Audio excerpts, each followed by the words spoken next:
Stories and content in Weird Darkness can be disturbing for some listeners and is intended for mature audiences only. Parental discretion is strongly advised.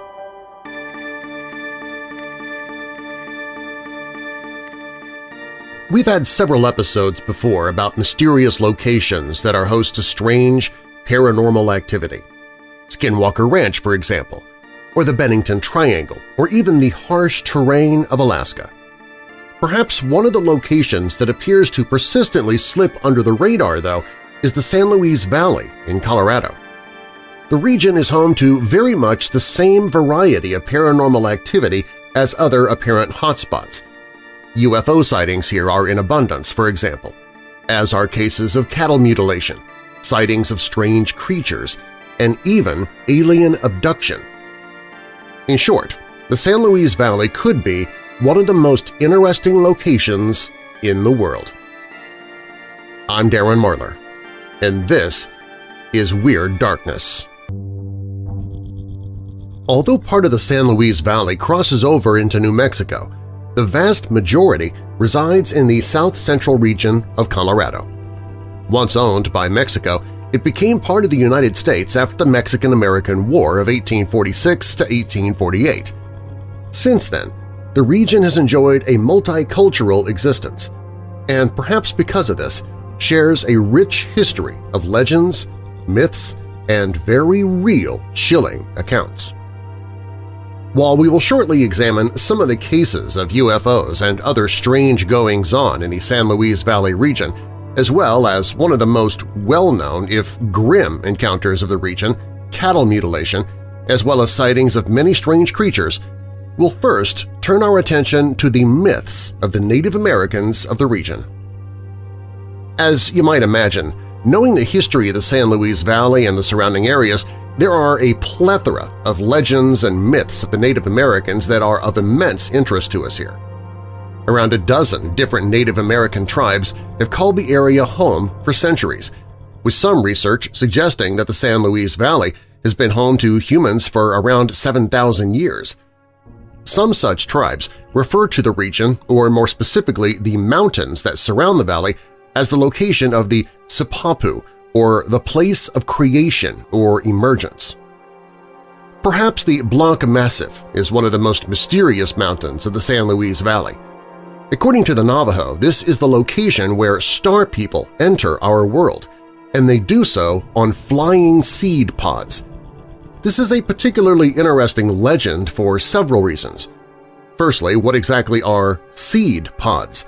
Might this be a description of the flying saucer-type UFO that we're all familiar with today, if only in concept? Most interesting, though, especially when we consider theories surrounding similarly mysterious locations such as Skinwalker Ranch, is the concept that portals and the use thereof might lay at the heart of many of the bizarre incidents and events witnessed in the area. If the Star People did use the Blanc Massif to enter our world, does this mean that some kind of portal or interdimensional gateway exists there?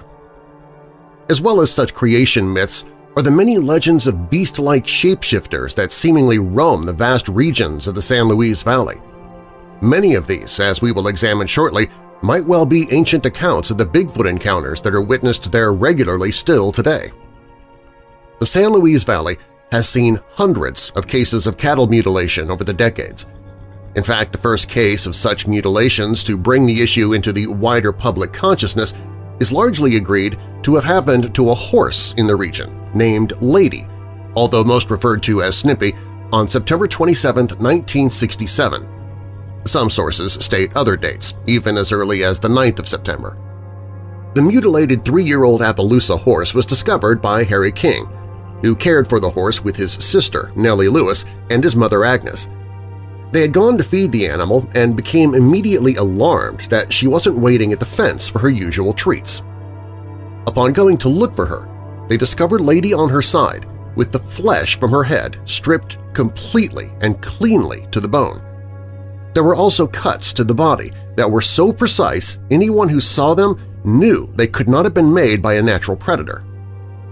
Even stranger, there was no sign of any blood anywhere at the scene.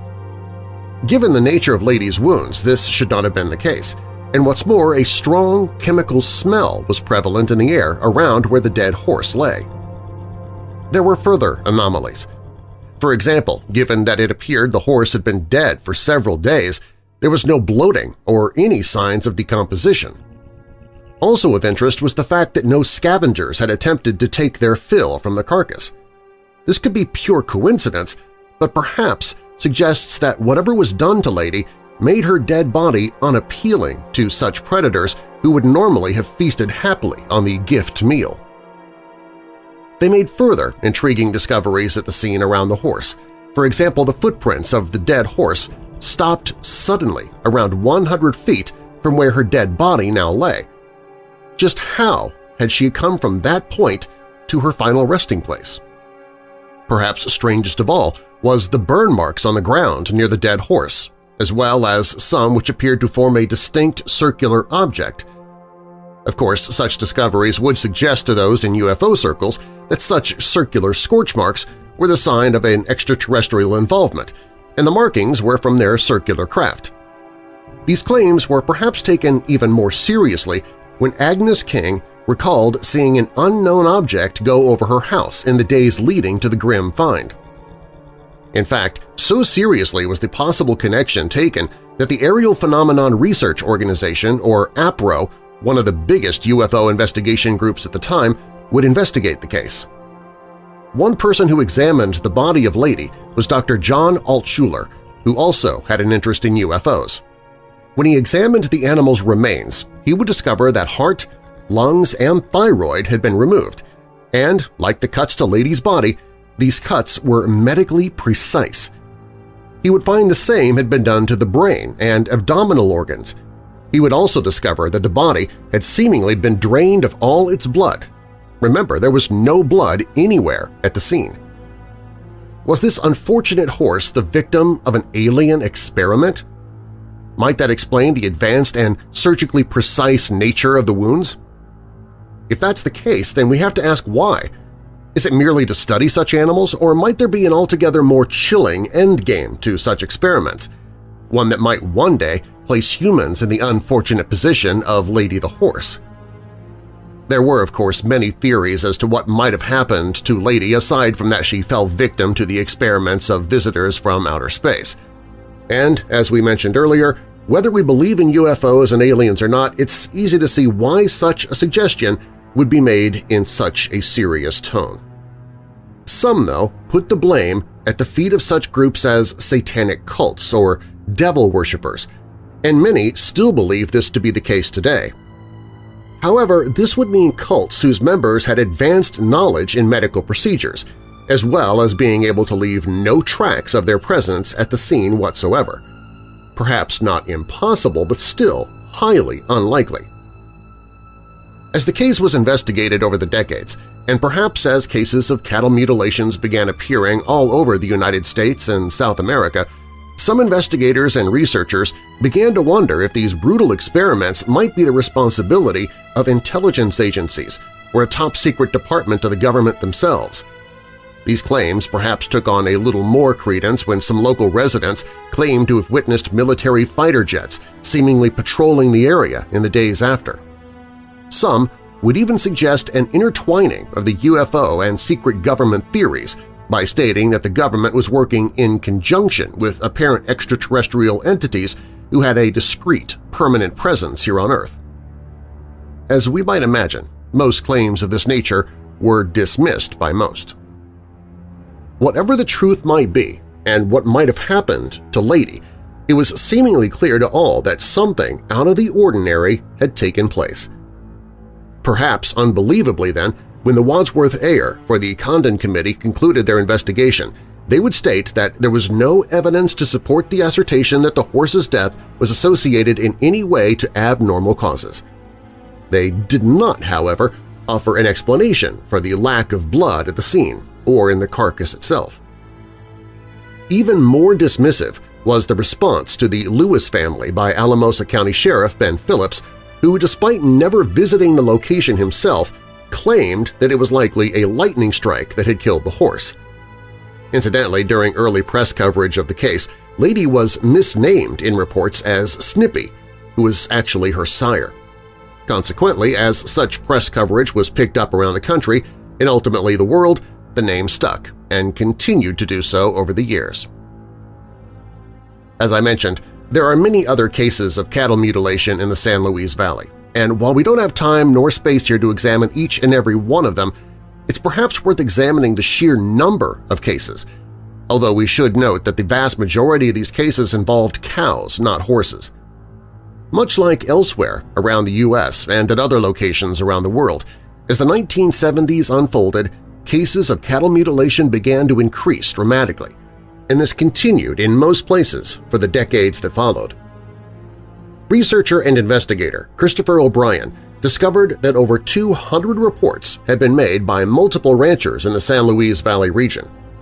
However, O'Brien believes that, much like UFO reports, the majority of these incidents go unreported, and because of this, the real total is much more likely to be around 1,000. We will turn our attention to some of the UFO sightings in the San Luis Valley shortly. However, it's perhaps worth our time examining some of the many sightings and encounters with mysterious and strange creatures and entities at this most interesting location. And as much as there are UFO connections to the above case of cattle mutilations that we've examined, it might prove one day to be the case that there's a connection to the many strange beings that appear to inhabit this stretch of land. For example, one of the strangest sightings in the San Luis Valley region is known, at least loosely, as the Woman in Red. According to the Internet forum user, an incident in the spring of 1992 was reported by the uncle of one of the towns of the San Luis Valley's police chiefs. The witness claimed that one evening, while he was driving into town, he noticed a strange woman dressed all in red walking calmly by the roadside. He pulled up his pickup truck and asked the woman if she needed a ride. Without saying a word, the woman climbed into the passenger seat. It was only when the witness turned toward her to ask where she'd like to go that he noticed she had goat-like legs, complete with hoofs for feet. Then, before he could truly contemplate what he was seeing, the woman disappeared into thin air. When the police chief in question received the report, as bizarre as it undoubtedly was, he would state that his uncle was a devout, stable man, and therefore he accepted that he most definitely saw something strange that evening. Even so, he attempted to convince his uncle from filing the report, but he insisted on making it official and having the incident placed on record. As strange as this incident was, without a doubt, one of the most persistent sightings of strange creatures in this region of the western United States is that of Bigfoot, and it is there where we will turn our attention next. There have been hundreds, if not thousands, of Bigfoot reports from the San Luis Valley. And while those reports could make up an entire book in their own right, some are worth examining here. Perhaps not surprisingly, researcher Christopher O'Brien has documented many of these sightings during his time researching the strange activity in the region. And these sightings, much like UFO encounters, often come in waves. For example, in late December 1993, stretching into the first week of January 1994, 7 encounters were officially reported to the local police department. What's more, according to O'Brien, each of these encounters occurred in the same 7-square-mile radius within the San Luis Valley. We might wonder how many other sightings and encounters occurred during this time that was simply not reported. One of the reports, which occurred on December 31st, featured several definite tracks of huge footprints, some of which were so distinguished even the toenail could be made out. The local police would even manage to capture part of the track on video. They went on for several hundred yards, negotiating various different terrains as they did so. One of the most intriguing Bigfoot encounters during this wave of sightings in late '93, early '94 came from a mother and son. According to their account, they had spent the day in the mountains and, with night approaching, decided to set off back home. However, during the drive they witnessed a huge, dark, hairy creature with large, pointed ears and large, glowing eyes. The creature definitely stood upright, like a person, before it dropped down on all fours and ran away like a dog. Whether this was a Bigfoot or some other bizarre, monstrous beast is unknown. The sightings even included a white Bigfoot, which are usually sighted in the Siberian regions. Might this be yet another sign that portals and gateways are at work? Interestingly or not, during the same approximate time frame, the San Luis Valley region, as well as the wider Colorado area, experienced a flurry of UFO sightings. Whether or not there is a connection remains open for debate. One of the most intriguing is also to be found in the files of Christopher O'Brien. The case in question occurred in August 2000 and was originally filed with the Bigfoot Research Organization database. The incident was witnessed by two ATV all-terrain vehicle operators while on the Blanca Peaks.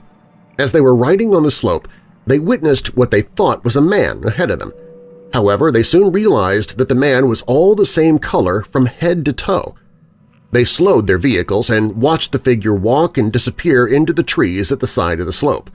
They continued down the roadway for another 300 yards before bringing their vehicles to a stop. They decided to go looking for the strange creature. They walked into the trees and began their cautious search. After walking around 200 yards, they emerged into a meadow. Before they could fully take in their surroundings, one of the men witnessed it running toward trees on the other side of a small field. He immediately called out that he could see the figures, causing the other witness to turn. They would later describe the strange creature as being a light to a medium brown with shaggy, long hair. What's more, it was around 7 feet in height and moved at a considerable pace. Although they would continue their pursuit, they soon lost sight of the creature and returned to their vehicle. Yet another bizarre encounter also comes to us from the research files of the previously mentioned Christopher O'Brien. According to the witness, he was camping near Winchell Lake at some time in the early 1980s when they encountered something truly bizarre. The witness would tell O'Brien that he was fishing at the lake. He noticed a huge white buffalo that had seemed to appear out of nowhere. Even stranger, after staring at him for several moments, the huge white beast appeared to vanish into thin air. When the witness walked over to where the suddenly appearing beast had stood, there were no tracks or markings anywhere to be found.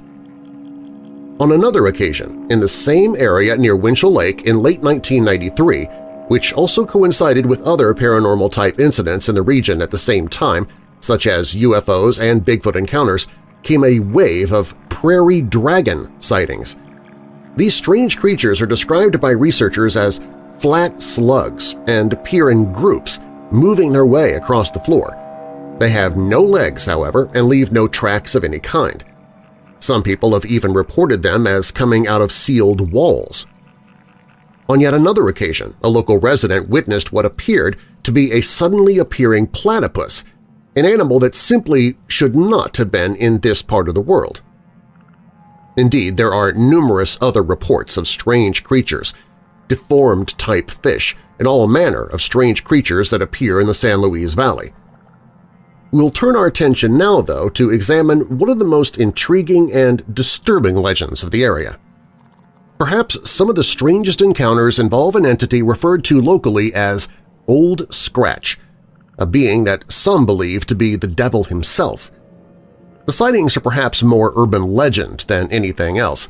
However, given the truly strange nature of the San Luis Valley, combined with the notion that most legends may harbor at least partial truths, we should most certainly examine them here. The basic story usually unfolds in a cantina, when a tall, handsome, well-dressed stranger walks into the premises and makes a move toward whoever the prettiest girl might be on the premises. Once near to her, he mesmerizes her and appears to put her in a zombie-like state where she simply can't take her attention away from him. The story then normally states that other locals begin to notice something out of the ordinary and untoward taking place and turn their attention to this well-dressed stranger. The accounts, depending on who is telling them, then go along differing routes. Some state that when the locals approach the man, he morphs into a devil-like creature with claws and cloven hooves. Some reports even state that a devil's tail emerges on his lower back. Realizing he's outnumbered, though, the devil creature usually makes a quick getaway out the door and disappears into the night just as fast as he emerged. Legends of the alleged appearances go back over a century and tend to occur, incidentally or not, during the season of Lent. The last officially recorded encounter with this apparent demonic entity occurred as recently as 1984. I've covered before in the podcast legends of the Jinn, and some researchers believe encounters such as these are most likely encounters with such mysterious entities. Might this be the case? After all, many legends of the Jinn speak of them appearing in forms so as to confuse and trick their victims. They also speak of them attempting to take control of our minds. It's certainly intriguing speculation. As mentioned, along with all the strange creatures and entities in the San Luis Valley, there is an abundance of UFO sightings and encounters on record. And what's more, these sightings continue, not only in the San Luis Valley but throughout the state of Colorado today. One of the most intriguing claims to come out of the San Luis Valley region surfaced in the mid-1960s when a local resident, Robert Whitting, claimed to have been contacted by aliens in the area. According to his account, he was driving along the highway when a strange and bizarre vehicle suddenly appeared alongside his car.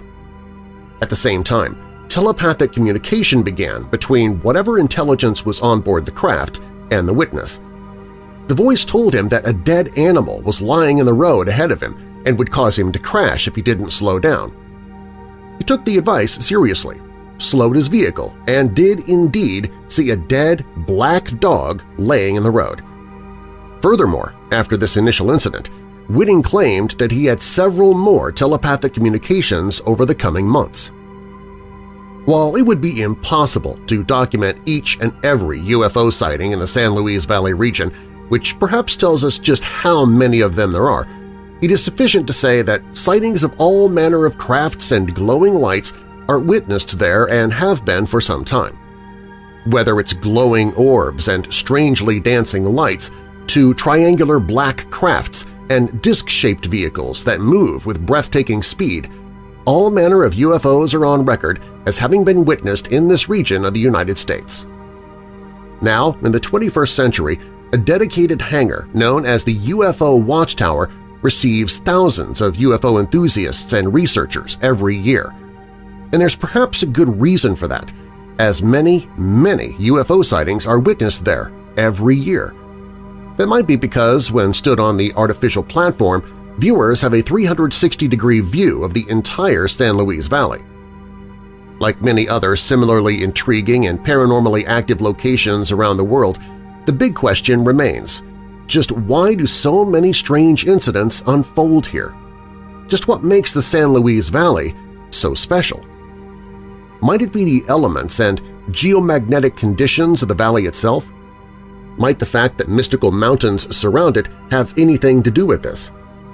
And might this be why UFOs have an apparent connection to not only the mountains of the San Luis Valley, but of many other mountains, equally mysterious all around the world?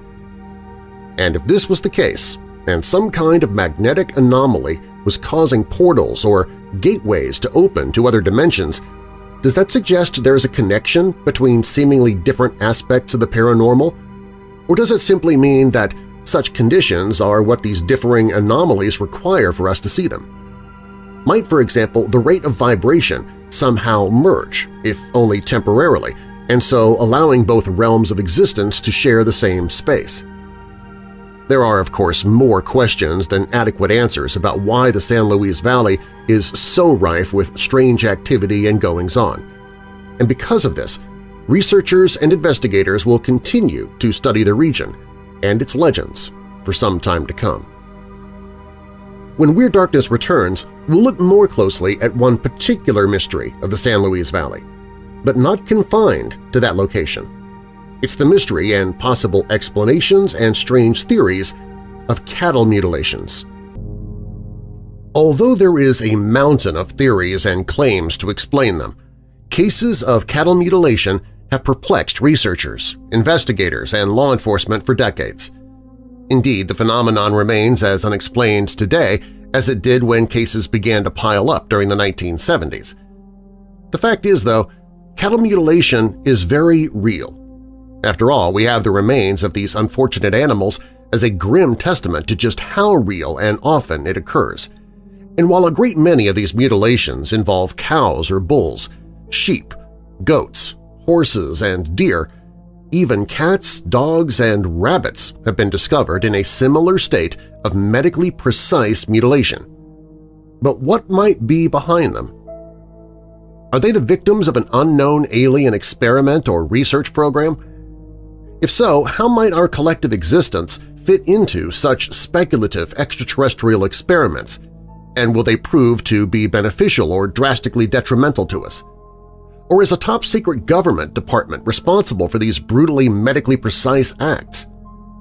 Whether it's one of the above, random acts of satanic groups, or simply some kind of sophisticated, if questionable, hoax, cases of cattle mutilations continue to leave those who investigate and research them largely at a loss as to why they're taking place.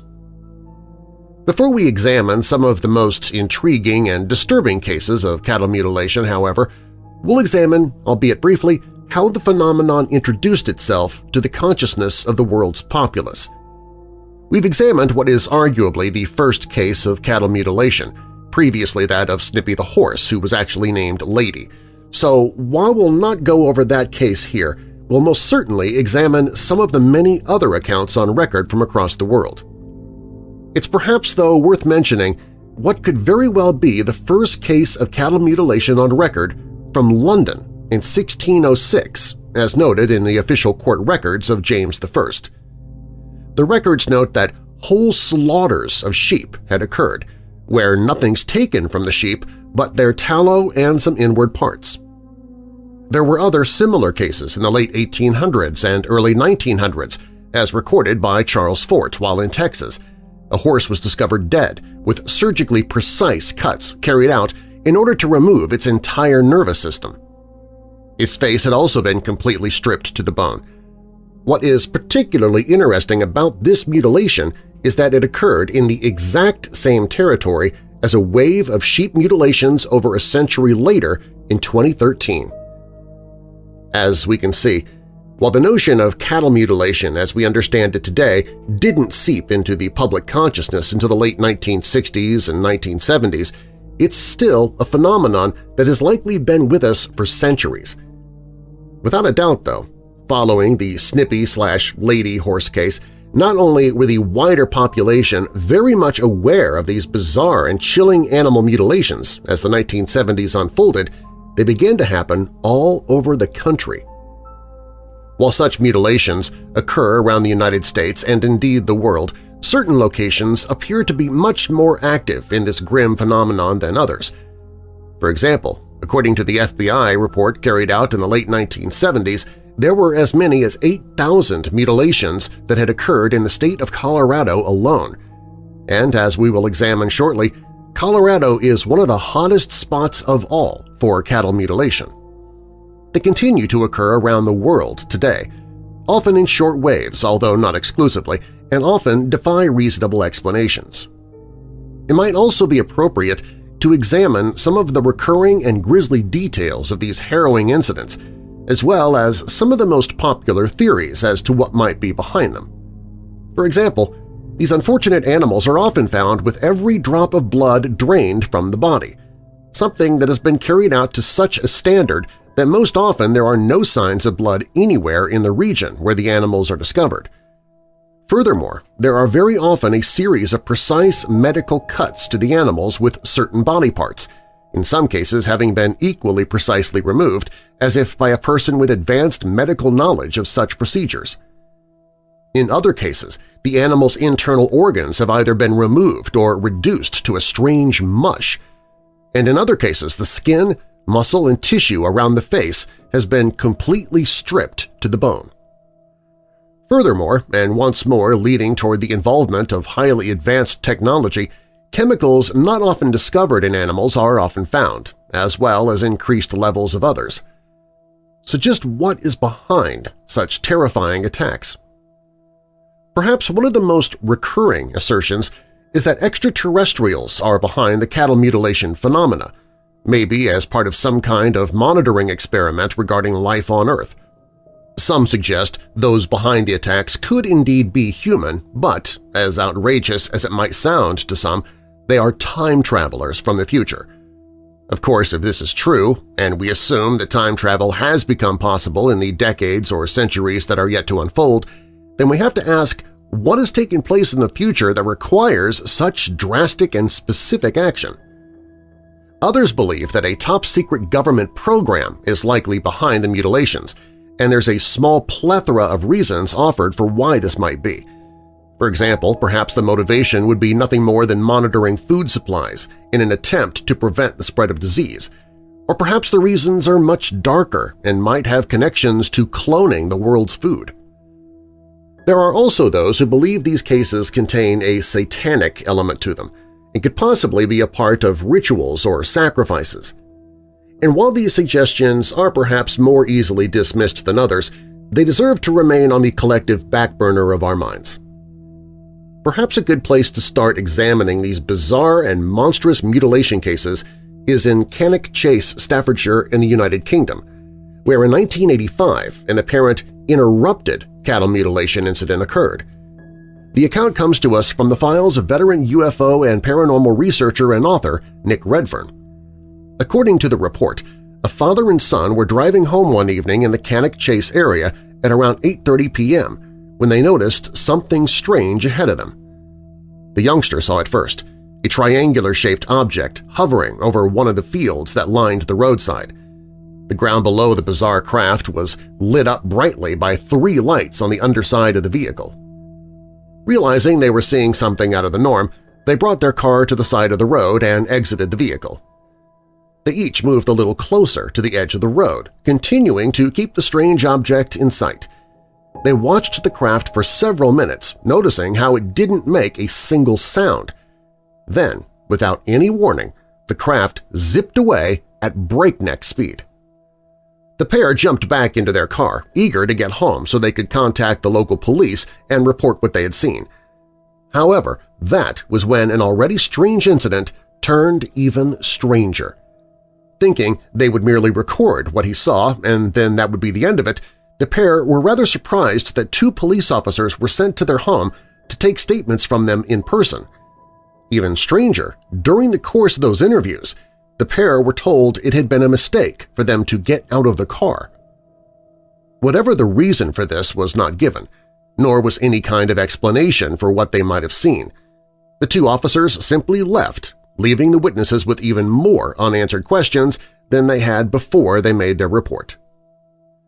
It was 2 days later when another incident unfolded involving an almost identical craft, and more importantly for our purposes here, might suggest an attempted cattle mutilation.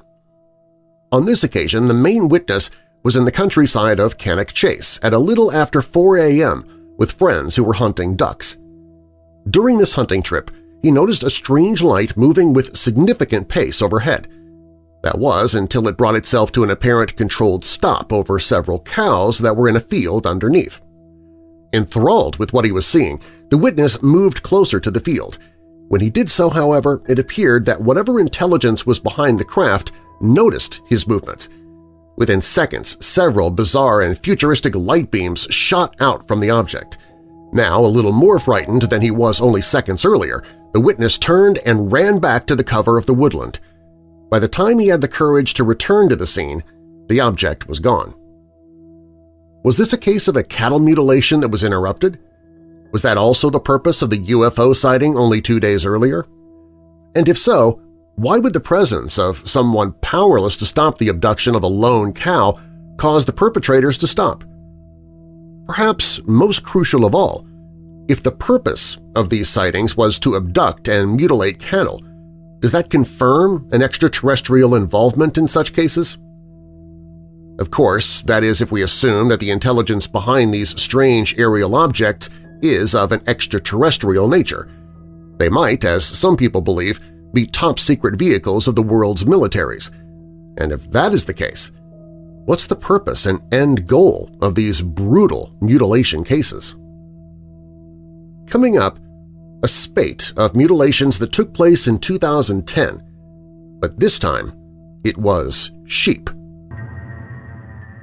We will stay in the United Kingdom and mainland Europe for a little while longer, as such cattle mutilations that we might more readily associate with ranches across the United States also take place there.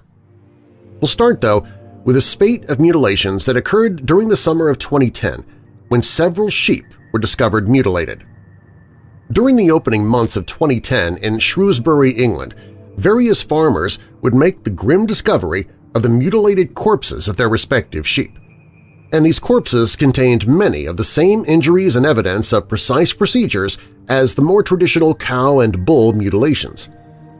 For example, some of these unfortunate sheep were discovered with their faces completely stripped of flesh, and rather than simply having been torn away in a rage, it was removed with the utmost skill and precision. Even more disturbing, some of the sheep were discovered with a hole in their heads, seemingly neatly drilled and with their brains completely removed. Other harrowing discoveries were the clean and precise removal of various internal organs and other medically precise sample-like cuts. Perhaps strangest of all were the claims from some that they even witnessed laser-type beams aimed at sheep below, coming from strange aerial crafts above them.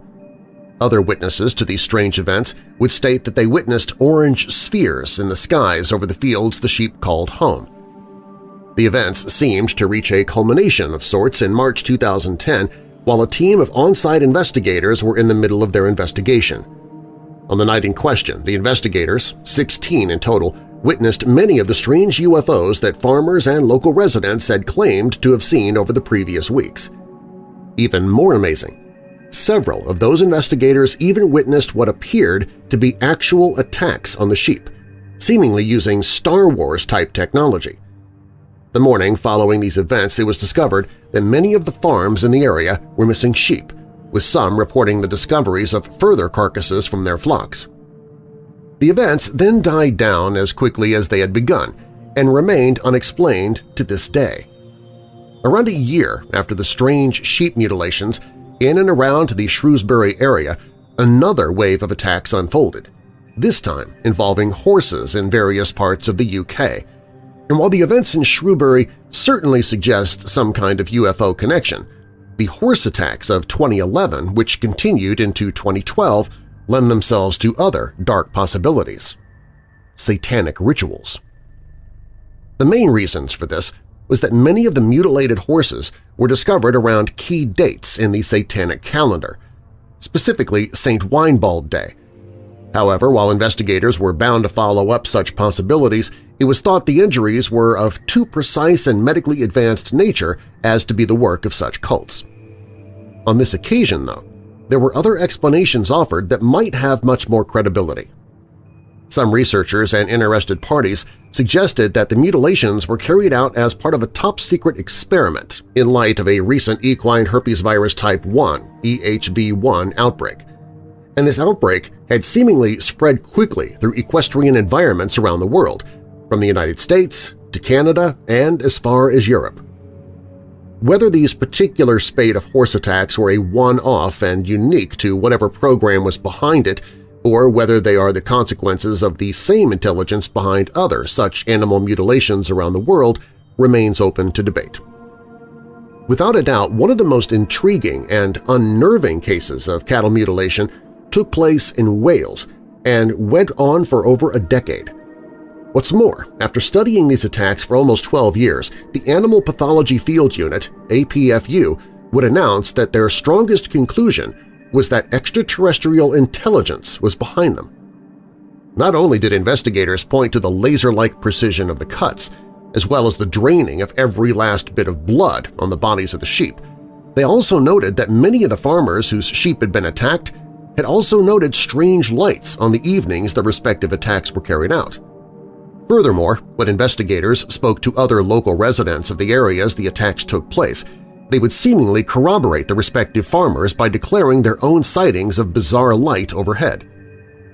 Investigator Phil Hoyle would elaborate that they were looking into the UFO connection and things people are describing as unconventional things entering the sea and leaving the sea.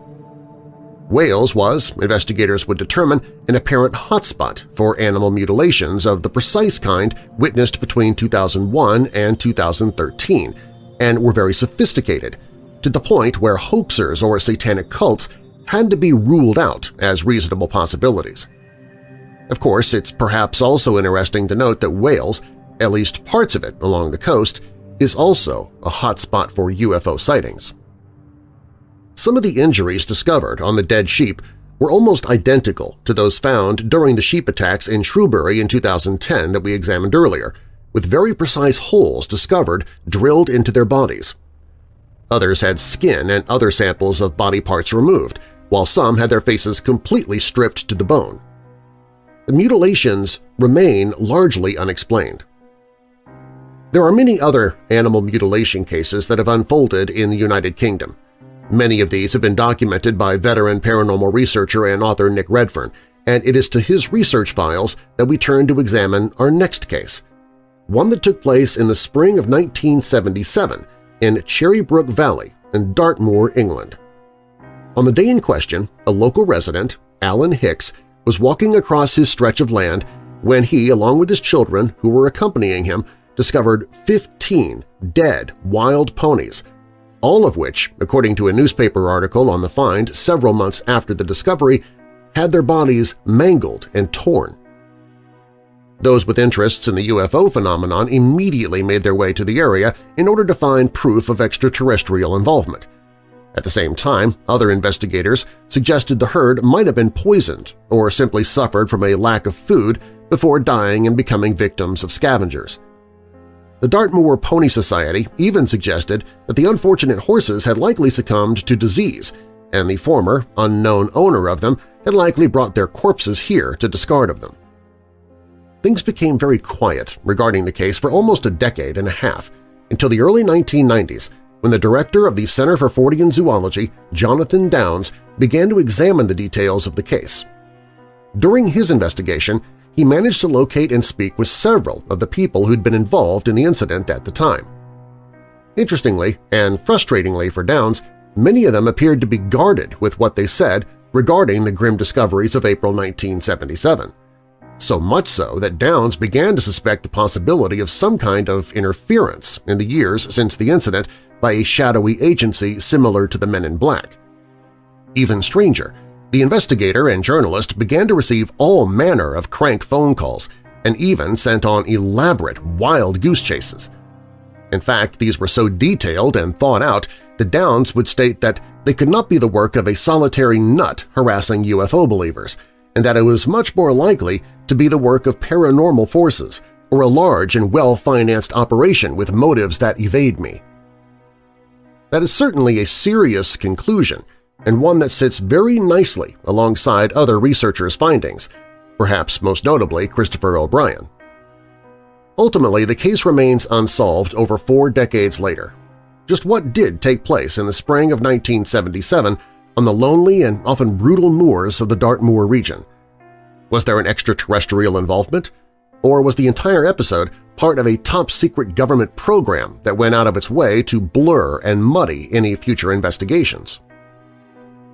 We'll stay with Redfern's research for a moment longer as we examine another case of animal mutilation in the United Kingdom. The accounts came to Redfern directly from the person involved, Rob Lee, who, in the summer of 2000, would relay accounts that had occurred in the Newport area of England and stretched back to the late 1980s. And these accounts certainly contain details that suggest the work of some kind of ritual cult.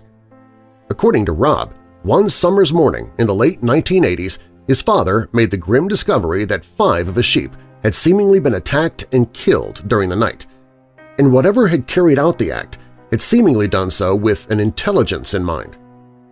The sheep were all discovered with their throats slit open and had seemingly been purposely laid out in a circle in the field that they were found in. Even more disturbing, several of their internal organs had also been purposely removed and then placed in a purposeful pile in the middle of the circle of dead bodies. It didn't take Rob's father long to rush back inside and report the find to the local police, immediately thinking that some kind of satanic ritual had taken place outside his property involving his sheep no less during the night.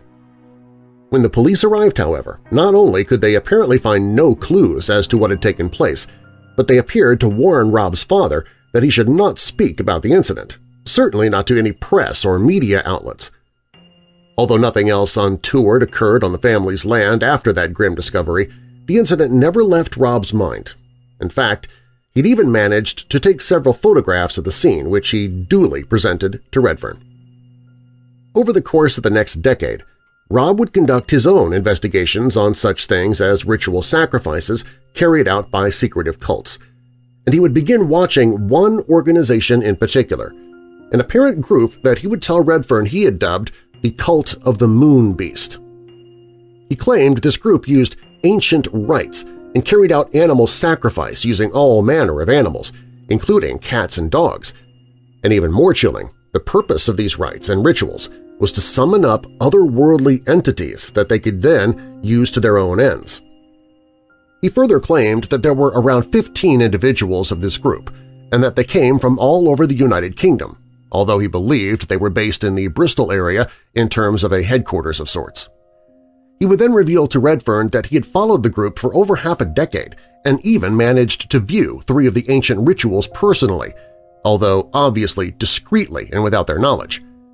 When Redfern pressed Rob into what more he knew of the group's rituals, he responded that the entities they were attempting to summon through their rituals came from a realm or dimension that coexisted with ours.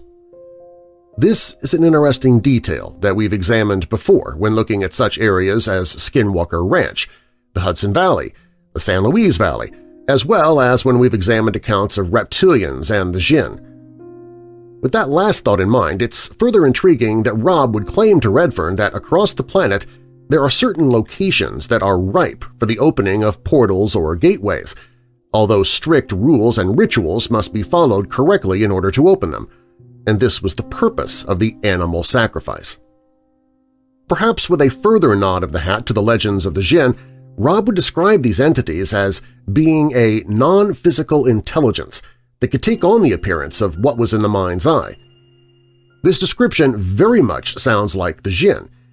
He would then reveal to Redfern that these entities did not use physical means to kill their victims, but rather they killed them through mind power, fright, and suggestion. Essentially, they used fear and scared their victims to death. Furthermore, and something that also sits in well with other conspiracy claims, this group had connections to rich, elite, and influential members of society who would often hire them for their services, and through this, certain well-connected individuals controlled the world's events. Such claims have been made by several researchers of an elite group of individuals whose influence controls almost every aspect of our collective reality.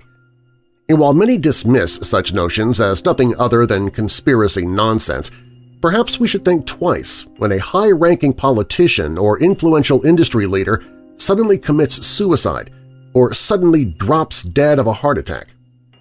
Might they have done so simply due to fright, as asserted by Rob Lee, or because the sightings of strange creatures appearing in front of them were making them question their own sanity?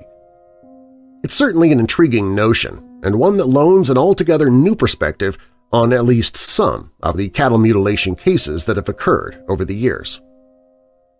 Up next, we'll look at the abundance of animal mutilation cases that have taken place in North America.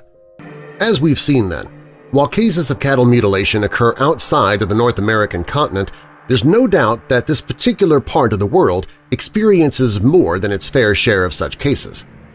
And while these mutilations take place all over the North American continent, certain hotspot areas in the United States see an unusually high number of such cases.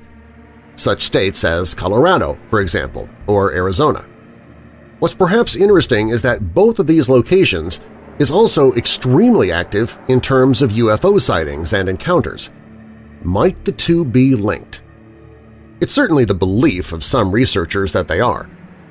It perhaps is appropriate that we start with the seemingly regular cases of cattle mutilation that come out of Colorado, which, as we examined earlier, is a seemingly discreetly important part of the United States, not only in terms of cattle mutilation, but of other mysterious activity such as UFOs and even Bigfoot sightings. Indeed, some researchers point to Colorado as being the all-important state in terms of unlocking the secrets to such mysteries. Although cases of cattle mutilation in the Centennial State date back to the late 1960s, with a wave of such incidents unfolding in the 1970s, since the end of the 20th century, regular incidents have still occurred there. It's perhaps worth our time examining the Manuel Sanchez case from late 2009. At the time that he spoke with the Denver Post in December of that year, he had just discovered the fourth calf seemingly killed during the night by unknown assailants on his ranch. All of them had the same precise injuries, their tongues and udders surgically removed, the skin from the face peeled completely away, as well as their eyes removed. What's more, there was never any blood anywhere around the mutilated body, nor any tracks revealing who might have been there and carried out the attack.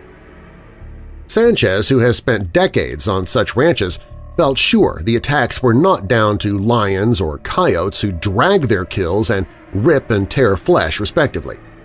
He could claim that these were perfect cuts, as if they'd been carried out by a laser or a scalpel. He would continue that whoever carried out the attack left no tracks, no blood, no nothing. They don't leave no trace, he said. A little over a half a year earlier in the Trinidad region of Colorado, another rancher, Tom Miller, discovered one of his cattle in similarly grim circumstances. When Miller arrived to feed his cattle one morning in March of 2009, he found his herd raising all kinds of devil and extremely disturbed. Then, however, as he approached the feeding area, he could see the dead calf by one of the troughs. He'd recall how the front legs and the torso had been completely removed, leaving a meatless backbone that connected to its hide. By the time he had turned his attention to the unfortunate animal's face, he could see how the ears had been completely sliced off using surgical precision. When he looked around the calf, he could see that not only were there no tracks to suggest who might have carried out the attack, but there was no blood anywhere on the ground either. Although Miller didn't make any suggestions as to who or what might have attacked the animal, he was certain that it was not a natural predator and had to, at the very least, be the work of medically knowledgeable humans. The grim discovery is just one of many that Miller had been making on his land since 1999. Another hotspot for cattle mutilations is the nearby state of Arizona. One researcher who documented many of these is Kit Metzger, who discovered dead cattle on her land at the Flying M Ranch for years. And the injuries are very much in line with the other cases that we've examined. Internal organs were often cleanly removed, as were sexual organs. Furthermore, on most occasions, parts of the face were removed to the bone, and the blood was seemingly emptied completely. One of the things that Metzger's noted during her time experiencing these mutilations, which date back for her to the late 1970s, is that they often occur in waves from June to October, and this is often the case in other locations as well. She also notes that the Easter holiday, for unknown reasons, also often sees increased cases of cattle mutilation. Metzger's also suggested that whoever's behind the cattle attacks may most likely use some kind of muscle relaxant in order to carry out the draining of blood and other procedures. This would essentially paralyze the animal. In the FBI document mentioned earlier, there contains the case of a mutilated bull of Manuel Gomez, who in 1978 discovered the dead animal on his land in Dulce, New Mexico.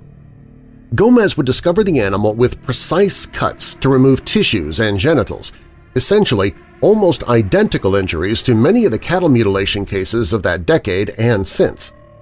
However, upon examination, police officer Gabriel Valdez, Gomez's bull was found to have a heart and liver that were now white and mushy, with the consistency of peanut butter.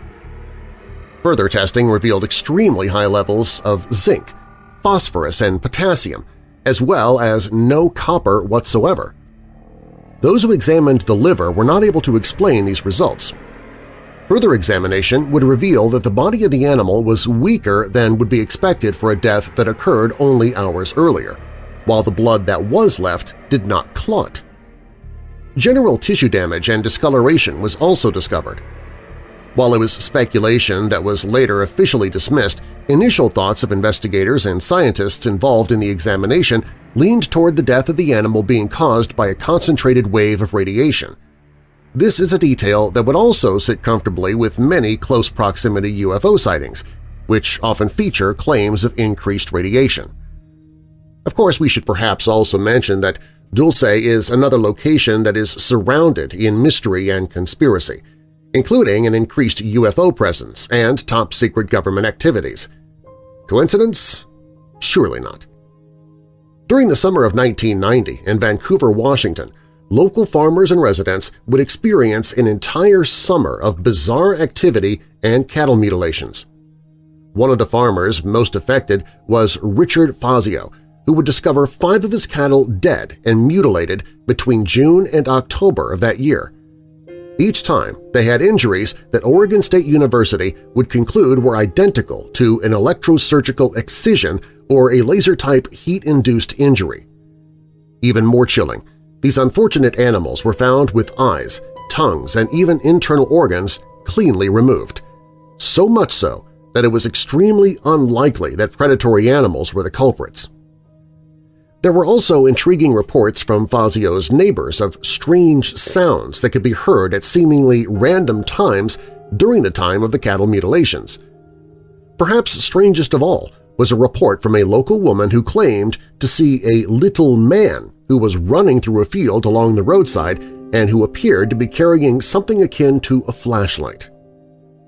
So, these details would perhaps suggest an extraterrestrial involvement, at least as far as the Vancouver mutilations of 1990 go.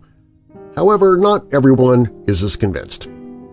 Veteran paranormal researcher Christopher O'Brien, who's carried out extensive research in cattle mutilation that can be appreciated in the book Stalking the Herd, Unraveling the Cattle Mutilation Mystery, would comment to Oregon Live that cattle mutilations were more complicated than aliens, while he would offer that 1 in 10 of such cases might have suggestions of extraterrestrial involvement, although generally there is very little evidence to support that.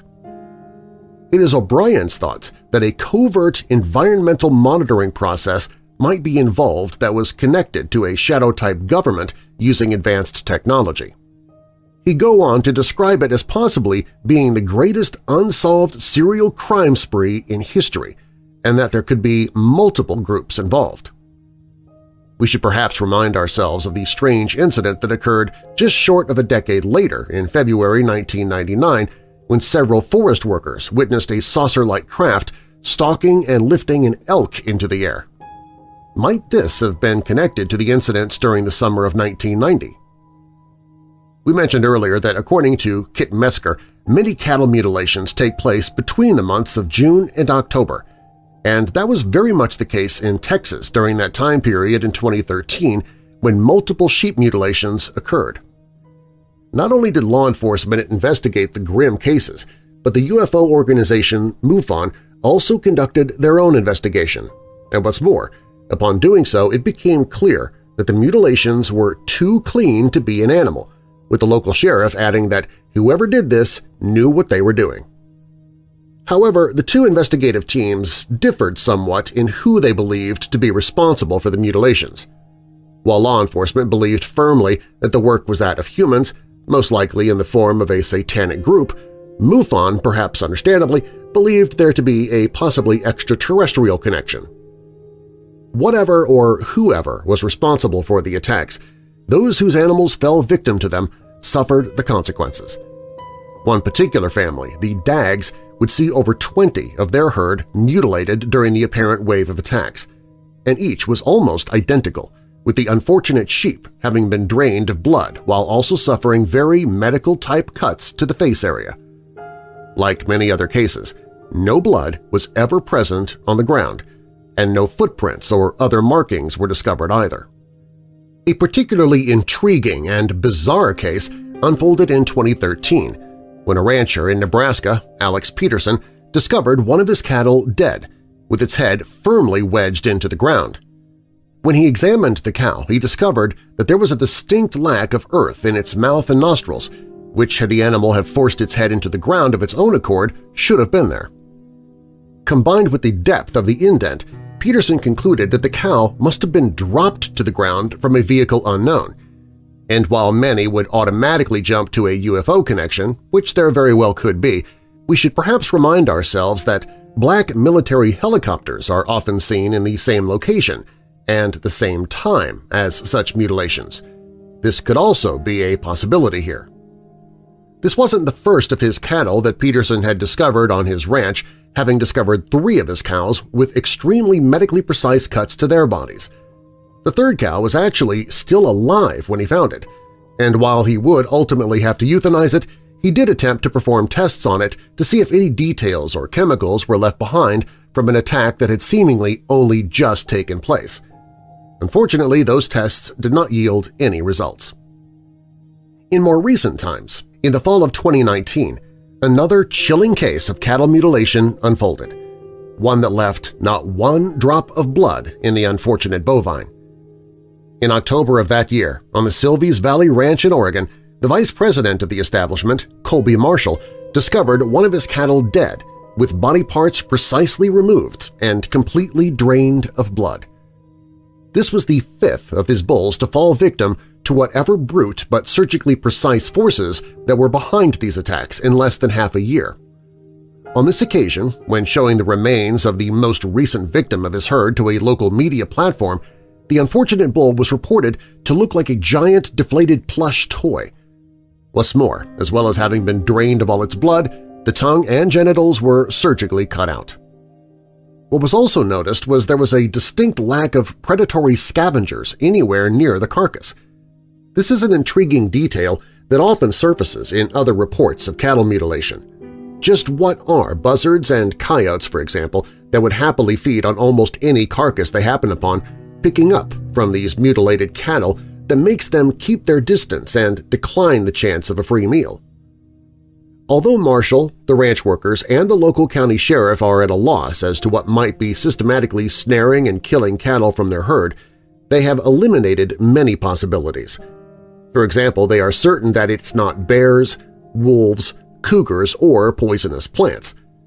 Furthermore, there were no signs that the cattle had been shot to death before the precise medical procedures were carried out.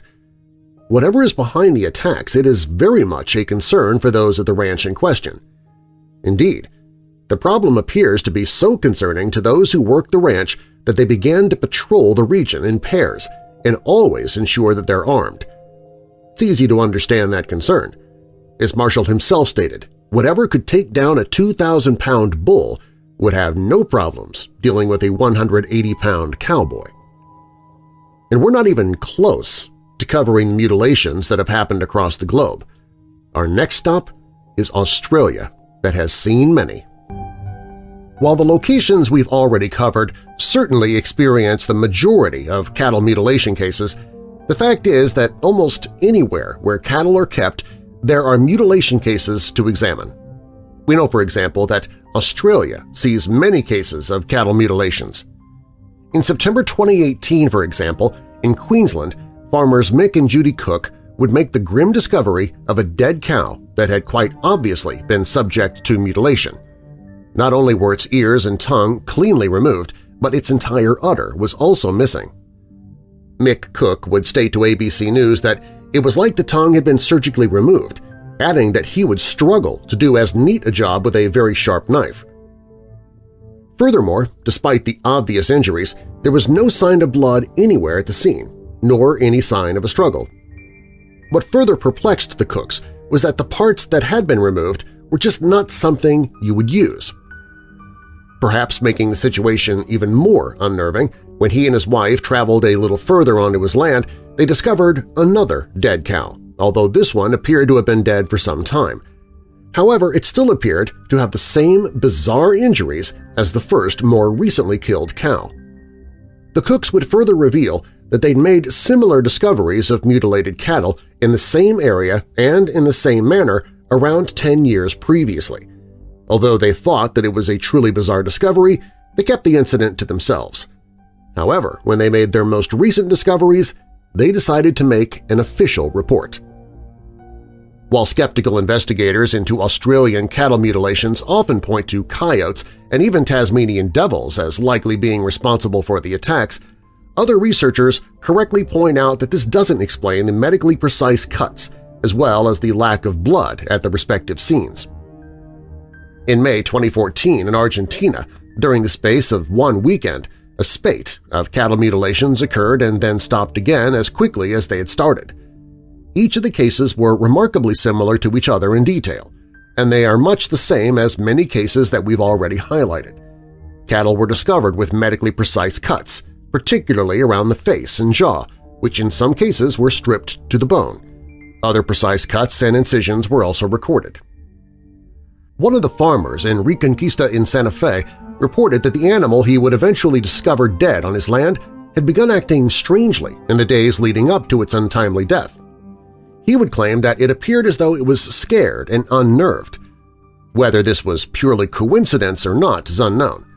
Might it be, though, that whatever eventually carried out the attack had made its presence known to the animal in question? Although these reports received much media attention, many other reports of cattle mutilation can be found in Argentina, both before and after May 2014 incidents. An intriguing case of animal mutilation occurred in May 2001 in Indonesia, when around 200 goats were discovered mutilated. Most of these goats were discovered completely drained of blood and with their hearts removed. In some extreme occasions, only the head and the legs were left. Much like the cattle mutilations in North America and Europe, there was no sign of blood anywhere around where the dead goats were discovered. One researcher who has perhaps shined more light on the subject of cattle mutilations than most is award-winning investigative journalist Linda Moulton Howe, who produced the regional Emmy Award-winning television documentary A Strange Harvest in 1980. Howe, a serious-minded and thorough researcher and investigator, would suggest that the wounds and markings discovered on mutilated cattle and other animals were the work of extraterrestrials. The reason for these macabre attacks was likely the need to harvest body parts, either for research or even for the survival of the alien civilization. What's more, Howe would suggest that the United States government was almost certainly complicit in these mutilations. Howe would visit the San Luis region in Colorado as part of the documentary following the discovery of a steer on the land on September 29, 1979. Its tongue had been cleanly cut away, and the lower jaw had been completely stripped of its flesh. Even more harrowing were the perfectly oval cuts that were made around the eye sockets and its hide. She would ultimately visit Arlen Myers, a laser surgeon at the Rose Medical Center in Denver, in order to learn more about these seemingly medically precise cuts. As part of this, Myers would attempt to recreate the wounds using 2 dead chickens. On one, he used a laser beam, and on the other, he used a scalpel. While the laser beam was the closest match, it was far from perfect. Myers would claim it would be near impossible to transport the laser-type technology to each mutilation location without being noticed at some stage. However, we might expect if the mutilations are the work of extraterrestrial beings, they likely have highly more advanced technology than we have, both then 40 years ago and now. Interestingly, Howe would state that the surge in cattle mutilations began in the winter of 1974 into the spring of 1975. Between that time and the 1980 documentary, over 20,000 mutilations had taken place, at least 20,000. What's perhaps interesting here is that the previous year, in 1973, the United States and other parts of the world experienced a wave of UFO sightings that often featured apparent humanoid occupants of the futuristic craft being seen. Were these sightings a reconnaissance-type mission before the regular cattle mutilations began? What is also interesting, one of the incidents during this 1973 wave of UFO and humanoid sightings was that of Judy Doherty, whose account is featured in the documentary and who might have been one of the first people to seemingly witness cattle mutilation taking place. In May 1973, Doherty was driving with her mother, sister, and brother-in-law in the car with her when they noticed a strange light overhead.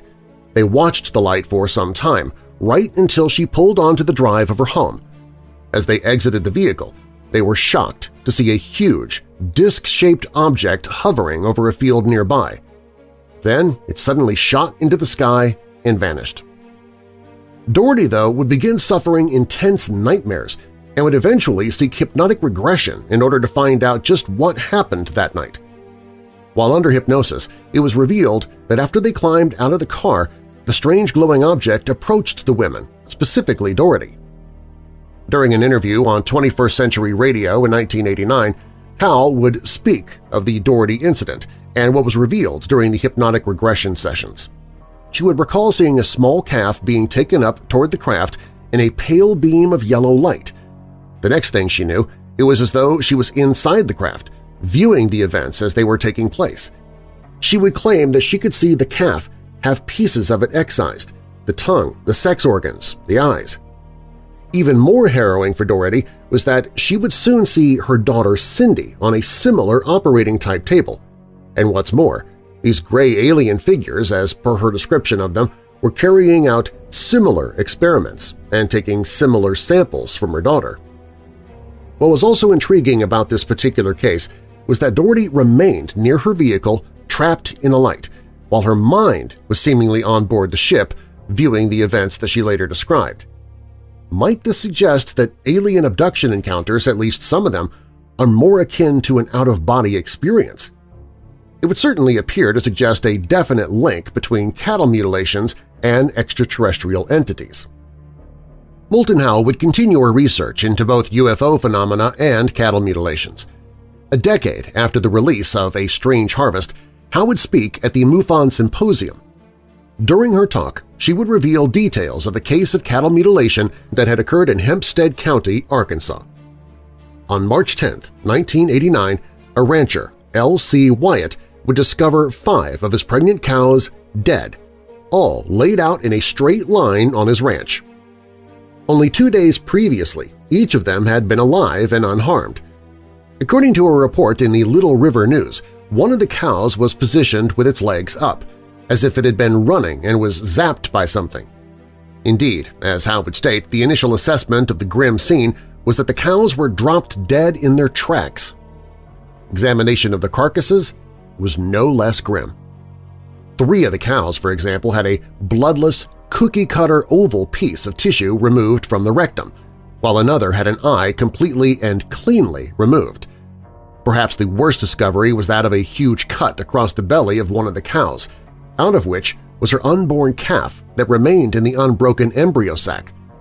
Bizarrely, there was no blood or any other substance that one might associate with such a seemingly savage but medically precise attack. Perhaps even more intriguing, and certainly something suggestive once more of a connection between UFOs and these truly horrific scenes, was the recollections of the editor of Little River News, Jim Williamson. He would recall that on the night before the cows were discovered dead in the field, he had seen a golden glow in the skies over the Rural Electric Association substation. Williamson would watch the glow for around 3 minutes before it disappeared. Howe would state that the distance between the substation and where the cows were discovered is between 40 to 50 aerial miles. Howe also drew attention to the fact that later in the evening, on the day the cows were discovered, under the cover of darkness, Arkansas and Hempstead County Sheriff Don Worthy, along with veterinarian Dr. James Powell, went to the site to examine the dead cows. They would even take samples, using flashlights to see. Not only is it strange that the men chose to work in such a way in the dark, but neither has offered any kind of explanation for their decision. This certainly raises eyebrows of suspicion among many with an interest in seeking the truth behind the cattle mutilations, and perhaps rightly so. During the days after the discovery of the dead cows, Williamson would contact pathologist and hematologist Dr. John Altshuler, the same Altshuler who'd examined and taken samples of one of the first mutilated animals, the horse known as Snippy or Lady we spoke of earlier. Altshuler would issue instructions to Williamson to get a new straight razor and to cut a rectangle of cowhide with the discovered cut in the hide included in it from the cow that had been discovered with the huge cut across its belly. He would also cut tissue samples from the belly and what remained of the eye before sending them in a formaldehyde solution, fast-tracked to Denver, Colorado for Altshuler to examine. He would ultimately conclude that the cutting was done quickly with a hot instrument of some kind, and with pinpoint accuracy and minimal dissipation of heat at the cut line. There was also the discovery of a string bean at the edge of the tissues, suggesting something along the lines of laser or hot needle surgery. Examination of the precise oval cut to the hide of the cow revealed changes to the tissue that suggested it had been exposed to temperatures as high as 300 degrees Fahrenheit. Overall, it was the conclusions of Dr. Altshuler that the surgical procedure performed would have very likely took place quickly, probably in a minute or two, and utilized high-temperature heat. He would conclude that the source of this high heat would likely have been a fine probe or cutting instrument. Howe would highlight other cattle mutilation cases that had similar details and conclusions. For example, the case of the Grass family who discovered mutilated animals on their land, Pine Ranch in South Dakota, had similar suggestions of a pinpoint heat source. According to a letter sent to Howe from Charlene Grass, they discovered some of their horse's tail here near the mutilated animal, which she had also sent to Howe for analysis. Upon examination, it appeared very likely that it had been subjected to particularly high heat. Perhaps of even more interest is that a neighbor of the Grass family claimed to have seen a strange light over the ranch. Even more harrowing for the Grass family was they would suffer 5 mutilations throughout 1984, 3 years later. Another case that Howe states to demonstrate a connection between animal mutilations and alien activity is that of a rancher from Waco, Texas, who noticed one of his cows missing one April morning in 1980. As he was searching for it, having left his truck in order to climb up a small hill on his land, he witnessed 2 creatures, approximately 4 to 5 feet high, a short distance ahead. He would later state that the creatures were wearing some kind of tight-fitting green clothes, further describing the color like that of mesquite leaves in the spring. He would continue that this clothing even covered the feet and that they had heads shaped like eggs. Some people have described gray alien creatures as having oval-shaped heads. They had a build similar to that of a small adult. It was when the creatures turned toward him, however, that the rancher noticed perhaps one of the most chilling aspects of their appearance. He would describe the creatures as having eyes that angled upward, pointed, and were like big, dark almonds. Of most interest to us here, though, was the detail that the 2 creatures were carrying a calf with them. The missing cow was pregnant. At this point, being familiar with accounts of alien abductions, the rancher turned and ran back down the hill toward his vehicle. When he got there, he climbed in and headed for home as fast as he could. According to what he told Howe, the incident had alarmed him to such an extent that it was 2 days before he told his family about it. They'd make the decision to return to the location where he had seen the 2 creatures. When they did, they discovered the hide of a calf, one that the rancher believed was that of the calf that he had seen the 2 creatures carrying. Short distance from the hide, the calf's backbone, without ribs, was discovered. What's interesting, and indeed something we have seen in other cases, despite there being plenty of predators who should have claimed this free meal for itself, there were no signs that any animal had even contemplated taking it. There were certainly no buzzards flying overhead, which he would have expected. He also noticed there was a distinct lack of blood. What connection is there between cattle mutilations and alien abduction? Howe further highlights a case of alien abduction that appears to show connections to animal mutilations that took place in May 1980 near Cimarron in New Mexico. In fact, she'd state that it was this case that first made her contemplate if alien life forms might be using creatures from Earth for sustenance and to create other life forms. On the night in question, a mother and her 6-year-old son witnessed 2 beings in a field that appeared to be beside a crying cow. What's more, these strange entities were plunging a long silver instrument into the unfortunate creature. Several years later, in the spring of 1988, the pair would undergo hypnotic regression in order to unlock any other details of the bizarre incident, which it duly did. According to the details of the session, not only did the mother undergo examinations and have bodily samples taken, she also recalled details of the mutilation of the calf. Perhaps one of the most alarming details that emerged from the mother's session was that she witnessed a humanoid body floating in a tank of a dark red liquid filled with large organs. She believed that these were animal organs. According to the regression sessions, the mother and her son were driving home on the night in question along a quiet road just outside of Cimarron. They expected to arrive at their destination around 9 p.m. By the time they finally did arrive home, it was after midnight, around 1 a.m. According to the mother, as they were driving along, a blinding light suddenly filled the inside of the car. The regression notes state that the mother stated while under hypnosis, "How can it fly like that? What is it?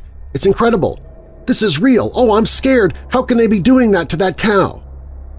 She would continue that the cow was crying, or in her words, bawling, and was clearly in pain. It was then that she realized the cow was still alive while these unknown procedures were being carried out, procedures she described as pulling it apart. She would further describe how these apparent alien entities cut in a circular motion, as well as seeing one of them take what appeared to be a wide, silver-tapered knife, although it was an instrument as opposed to a weapon. It would insert this into the chest of the cow before pulling it back out again. Suddenly she realized that they themselves were captured by the alien technology. She would recall that she was going in one ship while her son headed toward another. The mother would continue during her hypnosis session that she suddenly found herself inside one of the craft.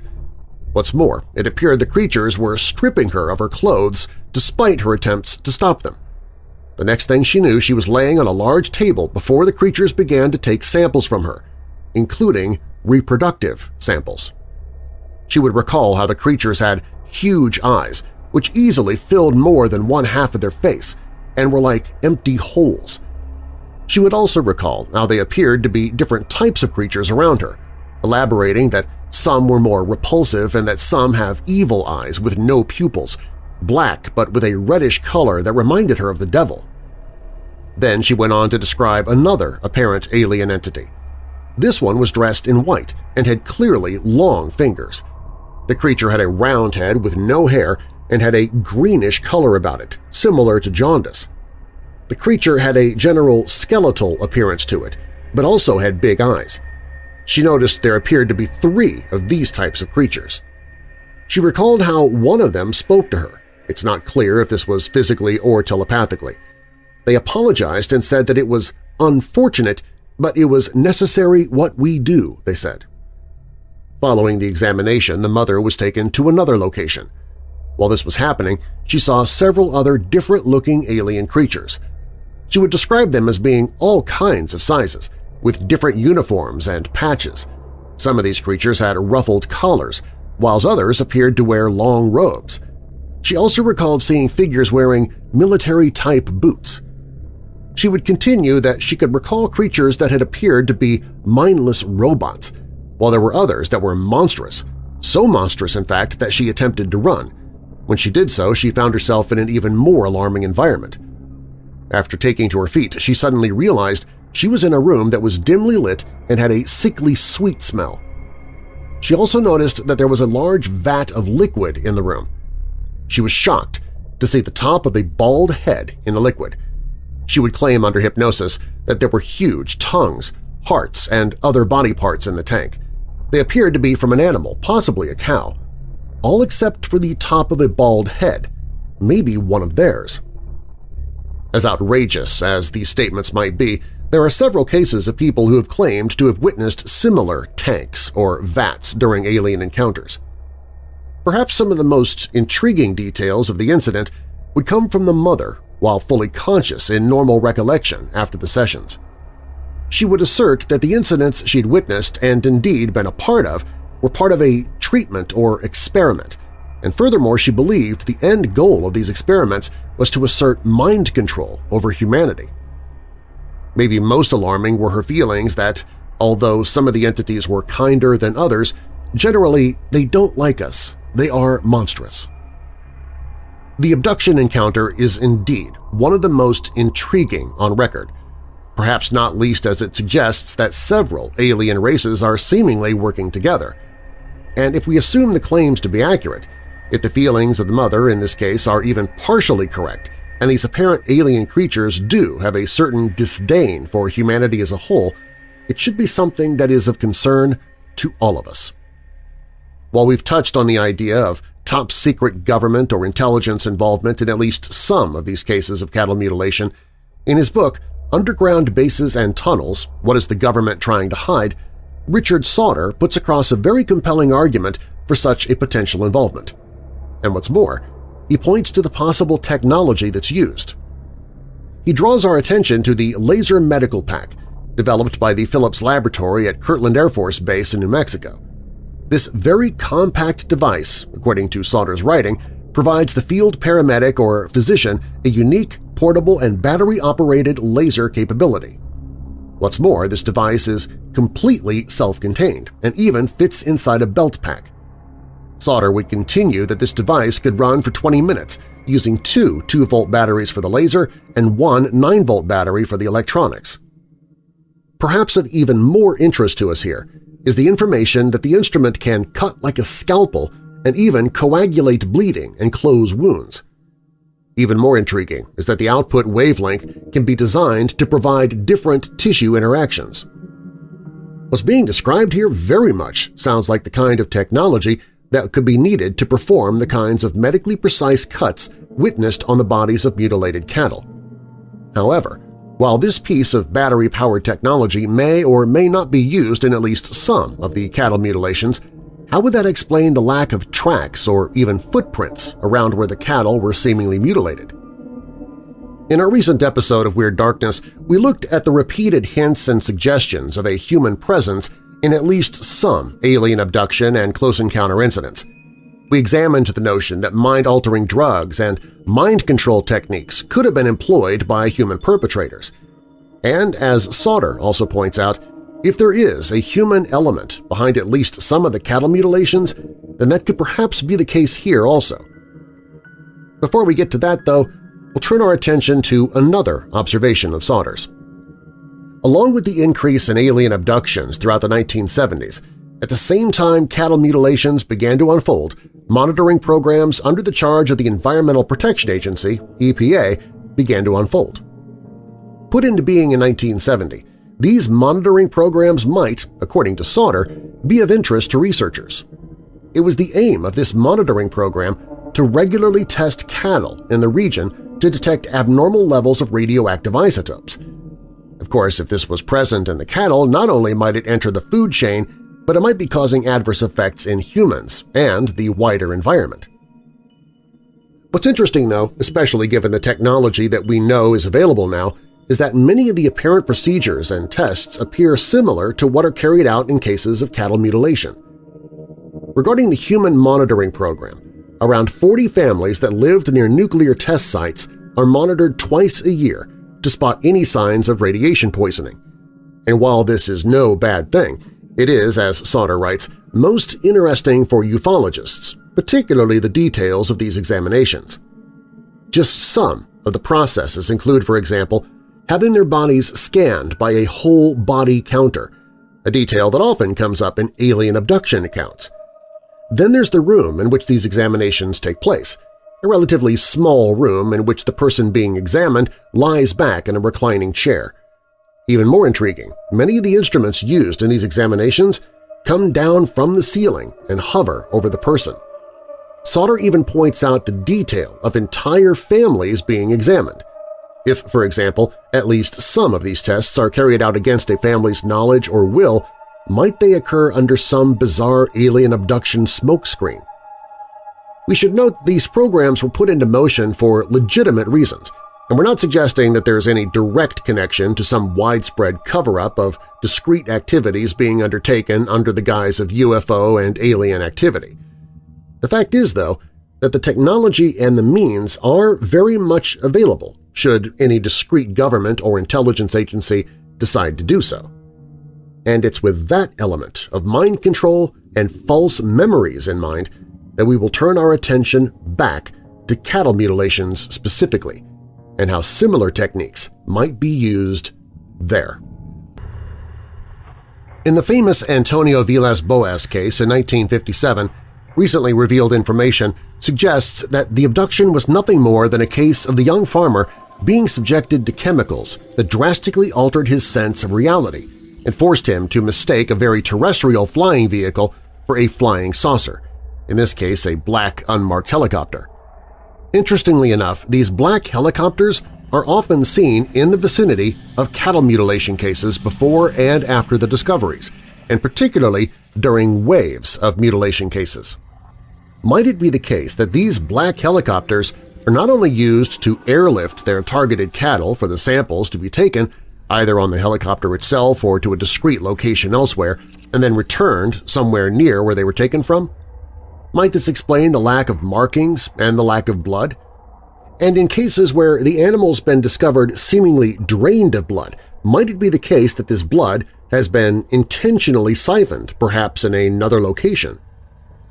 And then we come to the UFO and alien aspect of cattle mutilations. While we're not suggesting that some or even all of these strange cases are not the potential work of extraterrestrials, but if there was a discrete government agency involved, might they use similar techniques as is claimed were used in the Boaz case? Might the region where the cattle are targeted be sprayed by some kind of mind-altering chemical in the unlikely event that there are witnesses to the incident? Or might the use of specifically sequenced lights or even hypnotic sounds or hums have a similar effect? Of course, we would be required to ask just what kind of chemical or procedure would result in each person specifically mistaking a helicopter for a UFO. It is perhaps one thing to have a person under such drugs or trances hallucinate something, but to have them hallucinate something specific is perhaps something else entirely. Or might these memories be implanted after the fact, that any witnesses would be taken into custody and then have false memories implanted afterward to have them remember in a specific way?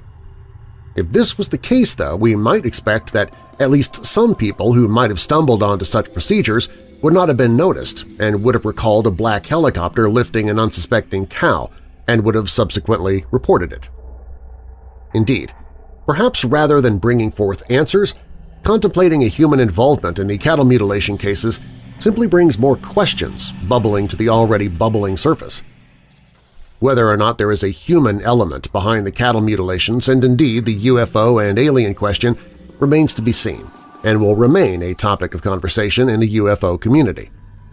However, if this does prove to be the case, then perhaps above all else, we need to ask the reasons why. While we might understand the need to test families and animals near nuclear test sites for their own and everyone else's safety, if there is any truth to similar experiments and monitoring programs taking place under the guise of alien abduction, then we have to ask why this particular smokescreen. Might it just be that it is so obscure a claim, to most people's thinking, that it puts a further buffer zone between those making such claims and the discrete agency speculatively behind the abductions? Furthermore, does this mean that all claims of alien abduction are nothing but secret government projects and programs, or might their speculative use in their own activities have another advantage of being able to dismiss such genuine claims? And perhaps above all else, are these claims of mutilated cattle, tested families, and strange examinations just the tip of the iceberg? Might these activities be happening in a much more widespread manner and to many more people that most of us would want to even imagine? It would appear that there is an undoubted connection, somewhere and somehow, between UFO and alien encounters and cases of cattle mutilation. And if we can collectively find that connection, it will likely shine a bright light onto the as-yet unknown elements of such issues, and most likely many others. As we can see then, whatever is behind those most brutal and harrowing events, cattle mutilation is a very real phenomenon, and one that not only disturbs and unnerves the owners of the respective cattle that have fallen victim to such a chilling and untimely death, but one that hurts most financially. And with this thought in mind, should there be revealed a government involvement, not only would it be a public relations disaster, but it would also likely lead to lengthy and complicated lawsuits. So might that potential consequence suggest that the perpetrators are indeed extraterrestrial in nature who simply don't have such concerns of any potential blowback from their actions? Or, as we mentioned earlier, if such an outrageous explanation as time travel did prove to be accurate, then might such consequences simply be outweighed by the need of the mission? While the idea of aliens, secret government programs, and even satanic cults tend to be the first explanations offered to explain these bizarre animal mutilations. There are a number of other, more grounded possibilities that we should at least go over briefly, not least the claims of a clandestine operation connected to the food supply or disease.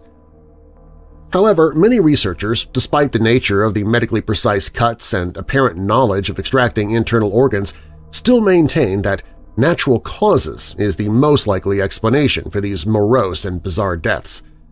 And while there is perhaps understandable resistance to these explanations of natural causes from those who've studied the phenomenon extensively, we should still examine some of them briefly here. For example, some believe that precise cuts to the mouth, lips, or genitals are simply down to contraction due to dehydration or even parasites that burrow into the soft parts of the body. Other details, such as eyes that are completely missing, as well as some internal organs that are explained as being the responsibility of blowflies or even vultures. Even the lack of blood is put to the fact it will move to the lowest point and begin to break down, as well as it could be completely consumed by various insects. Of course, one of the possibilities for natural causes in regard to cattle mutilation is that they could be down to a very terrestrial but unknown creature, one that would have apparent knowledge of medical-type procedures and organ extraction. Far-fetched? Yeah, possibly, but certainly not impossible. Very much like almost all areas of the paranormal, we come away from such examinations with many more questions than answers. However, like such events as UFOs and ghostly encounters from entities from the other side, there are simply too many accounts to draw on to simply dismiss the phenomenon outright. Whether it's the work of extraterrestrial visitors, top-secret government agencies, or even time travelers, the details of these horrific cases suggest a professionalism and advanced knowledge that there almost certainly is a purposeful agenda and end goal to which they are carried out. We might wonder then, what might that end goal be? And where do we as a collective fit into this long, drawn-out plan? Will it be beneficial for us, or one that might spell the end of our civilization? The fact that cattle mutilations are still a part of our lives and collective culture is something that cannot be denied. But what we do about them, and how far we research them in a serious scientific way, will undoubtedly have consequences on our ultimate understanding and, if possible, reaction to them.